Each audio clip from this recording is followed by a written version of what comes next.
Hi అండి, అందరికీ Hare Krishna. Welcome to my channel. మన పిల్లలు పుట్టినరోజు వచ్చిందనుకోండి, మనం కేకు ఆర్డర్ పెట్టేసి హ్యాపీనెస్ అనుకుంటాం. కానీ అది ఎలాంటి హ్యాపీనెస్ ఇవ్వదండి.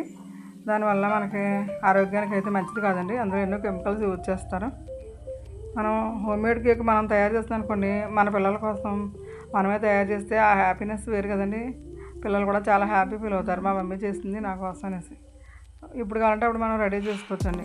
బయట బేకరీ వాళ్ళని అన్ని కెమికల్స్ ఎక్కువ కలుపుతారండి. మనం అయితే ఎంత క్వాంటిటీ ఎలా కలపాలో అలా కలుపుకుంటామండి. మంచి మెటీరియల్ వాడతాం. రా మెటీరియల్ కూడా వాళ్ళు లో కాస్ట్ వాడతారండి, ఎందుకంటే వాళ్ళకి గిట్టుబాటు అవుతుందనేసి. మనం ఇంట్లో అనుకోండి, మనం ఖర్చు గురించి ఆలోచిస్తాం కదండి. మన పిల్లల ఆరోగ్యం గురించి ఆలోచిస్తాం. కానీ అందుకని మనం సొంతంగా చేసుకున్నది ఏదైనా బెస్ట్ అండి. ఏదో హోమ్ ఫుడ్స్ కొన్నది దేనికి లేదు కదండి. రోజుల్లో బయట తిండంటేనే చాలా భయం వేస్తుందండి అండి. దాని గురించి నేను కేక్ గురించి అయితే మీకు ఎలా చేసుకోవాలి ఏంటనేసి 1 by 1 చెప్తూ ఉంటాను. ఒక్కొక్క వీడియోలో ఒక్కొక్క విషయం షేర్ చేసుకుంటూ ఉంటాను. ఈరోజు అయితే డైరెక్ట్గా కేక్ని షేర్ చేసుకుంటున్నాను అండి. విప్పింగ్ క్రీమ్ అది కూడా నేనే తయారు చేసుకున్నానండి.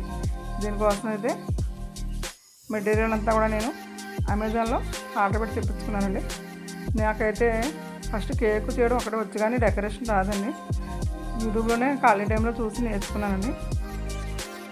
చాలా హ్యాపీ అనిపిస్తుంది మనమే చేసుకుంటేనే. వచ్చే వరకు నాకైతే పట్టుదల ఎక్కువండి. వచ్చే వరకు మా అన్నం కొంచెం కష్టమైనా చేస్తానండి. ఒకసారి మనం టర్నింగ్ టేబుల్ అయినా, నాజిల్స్ అయినా, కవర్స్ అయినా ఒకసారి తీసుకున్నాం అనుకోండి, మళ్ళీ పెట్టే పని ఉండదు. ఇటు వచ్చి మనం ఒక విప్పింగ్ క్రీమ్ తప్ప అండి ఉన్నాయన్నీ మనకి అయితే లైఫ్ లాంగ్ ఉంటాయి కదండి. ఒక కేక్ ఖరీదు పెడితే మొత్తం మెటీరియల్ వచ్చేస్తుంది. మంచి కేక్ మనం కూల్ కేక్ ఆర్డర్ పెట్టుకున్నాం అనుకోండి, 2 కేజీల కేకు దానికి 2000 అయిపోతున్నాయి కదండి. దాని బదులు మనం ఒకసారి మెటీరియల్ వచ్చింది అనుకోండి, తగ్గ ఇంట్లోనే ఉంటాయి. ఏ టైంలో అంటే ఆ టైంలో చేసుకోవచ్చండి మనం. ప్లస్ ఏదైనా మనం ఇంట్రెస్ట్ కూడా ఉండి చేయాలండి. ఫస్ట్ కొంచెం బాగా రాకపోయినా మనం ఇంట్రెస్ట్గా చేసామనుకోండి, నెక్స్ట్ అదే బాగా వస్తుంది.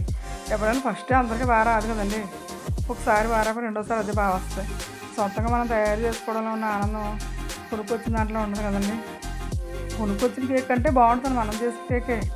మనం బయట వాళ్ళకైతే బాగా వస్తుంది, మాకు రాదనుకుంటాం. అలా ఏమి ఉండదండి. ఒక 2 సార్లు ట్రై చేస్తాం అనుకోండి, 3వసారి బేకరీ కేక్ అంటే మనమే బాగా చేస్తాం. నిజమండి, నాకు అలాగే అలవాటు అయిపోయింది, వచ్చేస్తుంది చేయడం కూడా. పైపింగ్ బ్యాగులు అలా వేసుకుని మనం నాజిల్స్ పెట్టుకుని, మనం ఏ డిజైన్ వేయాలంటే ఆ డిజైన్కి సంబంధించిన నాజిల్స్ పెట్టుకుని పైపింగ్ బ్యాగులు వేసుకుని చక్కగా అలాగా డెకరేట్ చేసేసుకోవచ్చు. అసలు అంత కష్టమేం కాదండి, చాలా ఈజీ అండి. చూస్తే మీకే అర్థమైపోతాయి. సింపుల్గా చేసేయచ్చండి. మీరు నేర్చుకున్నారనుకోండి, కేకులు బయట నుంచి తయారు. అలా అయితే పిల్లలకి ఆరోగ్యానికి మంచిది కదండి. మనం ఇంట్లో చేసుకుంటేనే కొంచెం అటు ఇటుగా చేసినా ఫస్ట్ నెక్స్ట్ టైం బాగా వస్తుంది. నేనైతే దగ్గర ఒక 6 మంత్స్ నుంచి నేను ఇంటి దగ్గరే చేస్తాను. మా పిల్లలకైనా, మా రిలేటివ్స్ కూడా ఎవరైనా అడిగితే చేసిస్తున్నానండి. చేసిన వాళ్ళు, తీసుకున్న వాళ్ళు, టేస్ట్ చేసిన వాళ్ళు అసలు చాలా బాగుంది, బేకరీ కేక్ కంటే కూడా మీరు చేసిందే చాలా బాగుందని ఫీడ్బ్యాక్ అయితే ఇస్తున్నారండి. నిజంగా అంత బాగా చేస్తానంటండి. నాకే హ్యాపీ అనిపిస్తుంది. అవునా, బాగుందా? నాకు వాళ్ళు ఇచ్చిన కాంప్లిమెంట్స్ నాకు ముఖ్యం కదండి. థ్యాంక్స్ ఫర్ వాచింగ్ అండి. హరే కృష్ణ.